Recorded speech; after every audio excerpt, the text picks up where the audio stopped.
बिस्मिल्लाहिर्रहमानिर्रहीम। अस्सलाम वालेकुम नादरीन, आप यूट्यूब चैनल देख रहे हैं। मैं इमरान खान हूँ। नादरीन, पाकिस्तान की मिलिट्री एस्टेब्लिशमेंट ने अपना 5वां बजट पेश किया है। वैसे तो इससे पहले भी बजट उन्हीं के होते थे, लेकिन अभी कोई दूसरी शिरकत है ही नहीं, कोई और शामिल ही नहीं है। 2022 में रिजीम चेंज किया था जनरल बाजवा ने अपने दीगर साथियों के साथ मिलकर, और उस वक्त से लेकर अब तक पाकिस्तान में जितने भी बजट पेश किए गए वो मिलिट्री एस्टेब्लिशमेंट के IMF के साथ मिलकर पेश किए गए बजट हैं। ये बेचारे सियासतदान तो सिर्फ सामने कर दिए जाते हैं, और वो भी बेचारे इसलिए सामने आ जाते हैं कि उन्हें ब्लैकमेल किया जा रहा है। नंबर 2, वो इस सिस्टम का हिस्सा बनकर इक़्तिदार में रहना चाहते हैं। लालच है, खौफ है, बस इन चीज़ों की वजह से ये सारे इक़्तिदार के अंदर हैं। इन्होंने एक नई वारदात डाली थी जनरल बाजवा के दौर में कि अवाम के लिए इन्होंने जब पहला बजट पेश किया ना 2022 में, तो उसमें इन्होंने अवाम पे बहुत सारा बोझ डाल दिया था, और उस बोझ को नाम दिया गया था मुश्किल फैसलों का। तो पहली मरतबा ऐसा हुआ कि पाकिस्तान में आम आदमी की कमर तोड़ने का नाम मुश्किल फैसले रख दिया गया। यानी हुकूमत अपनी नालायकी, अपना नकम्मापन और हुकूमत अपनी गलत पॉलिसियों को अब नाम दे रही है मुश्किल फैसले। लेकिन ये सारे मुश्किल फैसले आम आदमी और गरीब आदमी के लिए क्यों होते हैं? ये बहुत अजीब टर्मिनोलॉजी है जो मुतारिफ करवाई गई जनरल बाजवा के दौर में, और अब तक वफाकी वुज़रा इस टर्मिनोलॉजी को इस्तेमाल कर रहे हैं कि जनाब हमने मुश्किल फैसले किए हैं। हर मुश्किल फैसला गरीब आदमी की कमर तोड़ता है। इन्होंने अपने लिए कोई मुश्किल फैसला नहीं किया। मिसाल के तौर पे अगर मुश्किल फैसले ही करने थे तो सबसे पहले अपना प्रोटोकॉल ख़त्म कर देते, वो नहीं किया। अगर मुश्किल फैसले करने थे तो अपने प्राइवेट जेट वापस कर देते, वो नहीं किया। अगर मुश्किल फैसले ही करने थे तो महंगे तरीन अय्याशी वाले तैयारे ना खरीदते, लेकिन वो नहीं किया। अगर मुश्किल फैसले ही करने थे तो अपने टब्बर और मुलाजमीन समेत बैरून मुल्क दौरे जो हैं उन्हें मुख्तसर कर देते या ख़त्म कर देते, वो नहीं किया। ऐवान सदर, ऐवान वज़ीर आज़म और वज़राए आला के अखराजात को ही कम कर देते, वो भी नहीं किया। अगर मुश्किल फैसले करने थे तो MNAs और MPAs के जो फंड्स दिए जाते हैं जिनमें बहुत बड़े बड़े किकबैक्स और कमीशंस होते हैं, वो फंड बंद कर देते, लेकिन वो नहीं किया गया। दिहाड़ियां बंद करवा देते, वो नहीं करवाई गई। IPP से जान छुड़वा देते अगर मुश्किल फैसले ही करने थे तो, लेकिन वो मुश्किल फैसला नहीं किया गया। जो लेवी जालिमाना आयद की गई गरीब पाकिस्तानियों के ऊपर, वो खत्म कर देते, लेकिन वो मुश्किल फैसला नहीं किया गया। अगर मुश्किल फैसले ही करने थे तो IMF को इनकार करने का फैसला कर देते, वो फैसला भी नहीं किया गया। अगर मुश्किल फैसले ही करने थे तो अमीरों के ऊपर टैक्स लगाते गरीबों की जेब काटने की बजाय, लेकिन वो नहीं किया गया। अगर और ही ज्यादा शौक था इनको मुश्किल फैसले करने का तो अपने और अपने खानदानों की मालो दौलत पाकिस्तान में वापस ले जाते बतौर सरमाया, और सरमायाकारी पाकिस्तान में करते, लेकिन वो नहीं किया। बल्कि इनके बच्चे तो आज भी बैरून मुल्क कारोबार कर रहे हैं, एक के बाद एक। अगर मुश्किल फैसले ही करने थे तो अपना इलाज पाकिस्तानी अस्पताल में वहां से करवाते जहां से पाकिस्तानी अवाम का हो रहा है, लेकिन वो मुश्किल फैसला इन्होंने नहीं किया। अगर मुश्किल फैसले करने ही थे तो अपने बड़े बड़े महल खत्म कर देते, बड़े बड़े गवर्नर हाउस, बड़े बड़े ईवान, ये बहुत बड़े बड़े जो खर्चे हो जाते हैं, जो सरकारी बाबुओं को इन्होंने बहुत बड़े बड़े महल, बहुत बड़ी बड़ी कोठियां दी हुई हैं, वो खत्म कर देते अगर मुश्किल फैसले करने थे। एक से ज्यादा गाड़ियां जितने अफसरान को दी गई हैं वो गाड़ियां वापस ले ली जाती, लेकिन वो मुश्किल फैसले इन्होंने नहीं किए। अगर मुश्किल फैसले ही करने थे तो अवाम के पैसों से अपनी जाती तशहीर ना करते, अपने जाती इश्तिहारात पूरा पूरा मुंह अपना अखबारात के ऊपर और मैगजीन्स के ऊपर ना लगवाते, और मीडिया को नवाजने का काम ना करते अवाम के पैसों से। अगर मुश्किल फैसले ही करने थे तो वो कर लेते, वो भी इन्होंने नहीं किया। अवाम के टैक्सेस से चलने वाले बड़े बड़े क्लब्स जिनके अंदर ये लोग जाते हैं, अशराफिया जाती है, जैसा कि जिम खाना भी है, बाकी क्लब्स हैं, ये आम पाकिस्तानियों के पैसे से चलते हैं। अगर तो मुश्किल फैसले करने थे तो इन क्लबों को बंद कर देते, ये भी एक मुश्किल फैसला था। लेकिन इनका हर मुश्किल फैसला, मैं ऐसे दर्जनों फैसले और गिनवा सकता हूं, लेकिन इनका हर मुश्किल फैसला गरीब आदमी के खिलाफ होता है, आम पाकिस्तानी के खिलाफ होता है। मुश्किल फैसला वो होता है जो गरीब को, कमजोर को और निचले तबके को मुश्किल में डाल देता है। इनका मुश्किल फैसला कभी भी बड़े आदमी को, एलीट क्लास को वो परेशान नहीं करता, वो राजी रहते हैं। उनको अरबों डॉलर्स की छूट दी जाती है टैक्सेस के अंदर। फौजी फाउंडेशन के जो इदारे हैं उनको इतनी बड़ी छूट दी जाती है कि आप कैलकुलेट करें तो गरीब को तो उसके बदले में मिलता ही कुछ नहीं है। तालीम और सेहत के ऊपर इनका खर्चा जरा चेक करें। वैसे तो माजी में भी कोई बड़ी अच्छी मिसालें नहीं थी, लेकिन पाकिस्तान तहरीक इंसाफ के दौर से इसका मुवाजना करते हैं इमरान खान साहब का आखिरी बजट और आज का बजट। इमरान खान साहब का जो आखिरी बजट था उसमें जो तालीम के ऊपर पैसा खर्च हो रहा था, अगर परसेंटेज में आप निकालें तो 1.77%, 1.77% खर्च हो रहा था इमरान खान साहब के दौर में तालीम के ऊपर। ये वफाकी बजट की बात बता रहा हूं। सेहत के ऊपर जो है वो 1.40% जो है वो खर्च कर रहे थे। मौजूदा हुकूमत परसेंटेज में इससे आधा खर्च कर रही है, यानी 0.8% और 0.8% तालीम पर और सेहत पर। इमरान खान साहब ने सूबों में एक हेल्थ कार्ड दिया था, हर आदमी की जेब में 10 लाख रुपया डाल दिया था कि जनाब आप 10 लाख रुपए तक का इलाज आप जब चाहें करवा सकते हैं, ये पैसा आपको खर्च नहीं करना पड़ेगा। लोगों ने बहुत फायदा भी उठाया। लेकिन तालीम पर जितना खर्च इमरान खान साहब के दौरे हुकूमत में हो रहा था परसेंटेज में, उससे आधा और उससे भी कम आज हो रहा है। हेल्थ पे जितना खर्च हो रहा था वो भी उससे आधा खर्च हो रहा है। तो तालीम का और सेहत का बजट हम कम कर रहे हैं, दिफा का बजट हम बढ़ा रहे हैं। दिफा का बजट जरूर बढ़ाइए, लेकिन साथ साथ हमें बताइए कि दहशतगर्दी कब खत्म होगी, इंडिया से अपना पानी कब छुड़वाएंगे और मकबूजा कश्मीर आजाद कब होगा। अभी तो आजाद कश्मीर वाले भी आजादी मांग रहे हैं कि कम से कम भाई हमारी हुकूमतों के ऊपर कंट्रोल करना तो बंद कर दो ना। ये क्या तरीका हुआ कि एक ब्रिगेडियर साहब बैठे हुए और वो पूरा निजाम डंडे के साथ कंट्रोल कर रहे हैं। भाई हुकूमत हुक्मरानों को चलाने दो, जिन लोगों को लोग वोट डालते हैं उन्हें हुकूमत करने का हक दिया जाए। बहरहाल इनका सारा का सारा जो है वो फोकस गरीब आदमी पे आता है। जब भी इन्होंने पैसा इकट्ठा करना हो ये गरीब आदमी से पैसा इकट्ठा करते हैं, और जब भी इन्होंने वो पैसा खर्च करना हो तो ये अमीर आदमी के ऊपर या अशराफिया के ऊपर या अपने ऊपर वो पैसा खर्च करते हैं। अच्छा नादरीन, जिस किस्म का ये बजट है ना, मैं कोई इतना एक्सपर्ट नहीं हूं कॉमर्स का, यानी मुझे इतना नहीं पता, मैं वजारत खजाना में इन चीज़ों में मैंने कभी इतना काम नहीं किया बजट के मामलात में, लेकिन मोटी मोटी चीज़ें तो सबको पता है ना। मैंने अपनी इकोनॉमिक्स पढ़ी है और जितनी मैंने पढ़ी है उसके मुताबिक मुझे आइडिया है कि ये कौम के साथ क्या करने जा रहे हैं। एक आम आदमी को, एक बच्चे को भी पता चलता है कौम के साथ क्या करने जा रहे हैं। अगर नहीं पता चलता तो अपोजिशन को पता नहीं चलता। पाकिस्तान तहरीक इंसाफ की जगह अगर कोई भी अपोजिशन होती तो इस बजट की धज्जियां बखेर देती, इनको तबाह बर्बाद कर देती। लेकिन पाकिस्तान तहरीक इंसाफ ने एक मरतबा फिर अच्छे बच्चों का किरदार अदा किया, कोई बात नहीं की, कोई सख्ती नहीं की, बड़े प्यार से एक शेर सुनाया और बाइकआउट कर दिया। ये जी पाकिस्तान तहरीक इंसाफ की टोटल हिकमत अमली है। वहां शहबाज शरीफ साहब ने भी इनको बातें सुनाई, वहां पे अयाज सादिक साहब ने भी उन्हें बातें सुनाई, और वो वहां पे भीख मांग रहे थे खड़े होकर, जनाब आप इमरान खान साहब से मुलाकात के लिए एक आप रूलिंग दे दें, आप एक ऑर्डर जारी कर दें। ये बैरिस्टर गौहर कह रहे थे स्पीकर को, और स्पीकर ने आगे से कहा कि अगर वो मेंबर असेंबली होते ना तो मैं उनका प्रोटेक्शन ऑर्डर जारी कर देता, आप तो अपने दौर में करते नहीं थे, हम कर देते। और वहां किसी ने जवाब नहीं दिया। सिर्फ एक आदमी था सेनेट का मेंबर, एक सेनेटर था एजाज चौधरी, वो 3 साल से जेल में पड़ा। एक मर्तबा भी उसका प्रोटेक्शन ऑर्डर जारी होने के बावजूद उसको आने नहीं दिया गया, एक मर्तबा भी अमल दरामद नहीं हुआ। यूसुफ रजा गिलानी ने बहुत बड़ी बड़ी बातें की लेकिन अमल दरामद नहीं हुआ। एक आदमी शहबाज शरीफ ने अपनी जितनी जेल है उसका ज्यादातर हिस्सा बतौर अपोजिशन लीडर कौमी असेंबली में, कौमी असेंबली के सेक्रेटेरिएट में या इस्लामाबाद के ईवानों के अंदर गुजारा। शहबाज शरीफ ने मौजों वाली जेल काटी है। मैंने आपको पर्ची एक दफा दिखाई दी कि ये सुबह का नाश्ता करते हुए दोपहर का खाना लिख कर देता था, दोपहर का खाना खाते हुए रात का खाना लिख कर देता था। इसकी एक दिन में 4-4 मुलाकातें होती थी और रोज मुलाकातें होती थी, और प्रोटेक्शन ऑर्डर इसकी जेब में पड़ा रहता था, जब दिल करता था ये आ जाता था। परवेज इलाही ने जितना ऑब्लाइज किया हमजा शहबाज को कोई सोच भी नहीं सकता। हमजा शहबाज को शहजादों की तरह रखा परवेज इलाही ने जब वो जेल के अंदर बंद था करप्शन के केसेस में। ये इन्होंने इनको फैसिलिटेट किया। नवाज शरीफ की रोजाना कितनी मुलाकातें होती थी, लेकिन आज अयाज सादिक इन्हें बात सुना रहा है और ये आगे से जवाब ही नहीं दे पा रहे कि हम तो आपके प्रोटेक्शन ऑर्डर रोजाना जारी करते थे। वहीं पे असद कैसर साहब बैठे हुए थे, वो बताते कि हमने तो आपका प्रोटेक्शन ऑर्डर एक दिन भी नहीं रोका और आपने हमें आज तक प्रोटेक्शन ऑर्डर दिया ही नहीं। अव्वल तो किसी को मेंबर नहीं बनने दिया, और जो रह गया था मेंबर इक्का दुक्का वो उनको आने नहीं दिया, कभी भी वो कभी भी नहीं आ सके।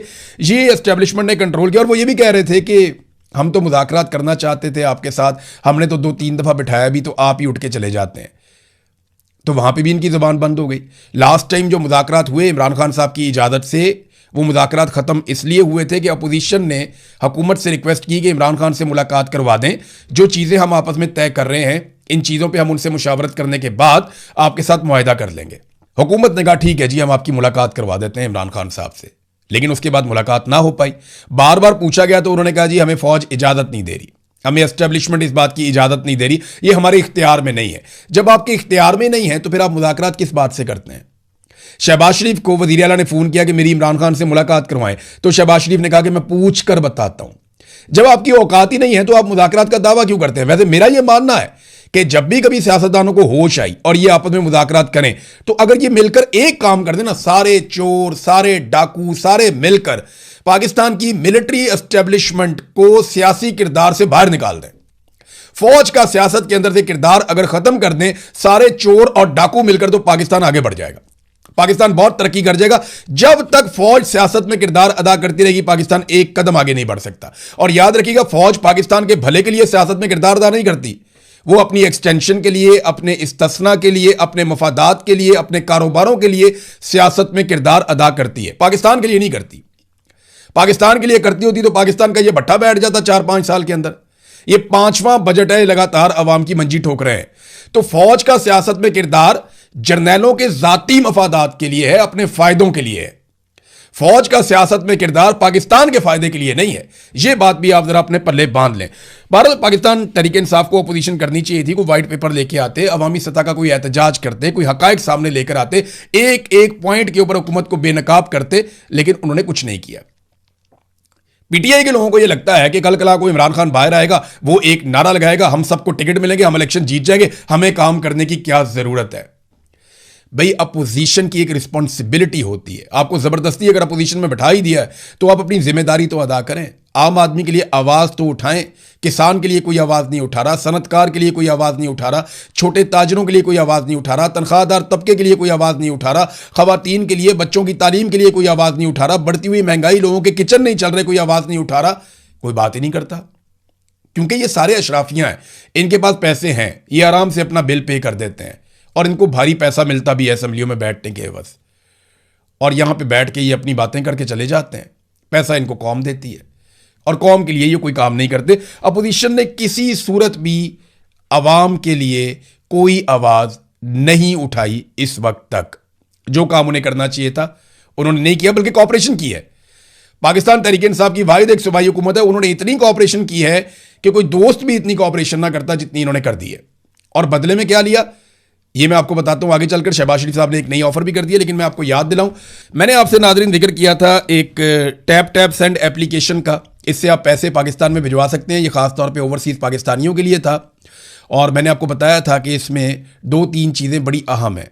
नंबर 1 तो ये बड़ा फास्ट ट्रैक है, आपके पैसे जल्दी से पाकिस्तान पहुंच जाते हैं। नंबर 2 ये है कि इसका एक्सचेंज रेट भी अच्छा है।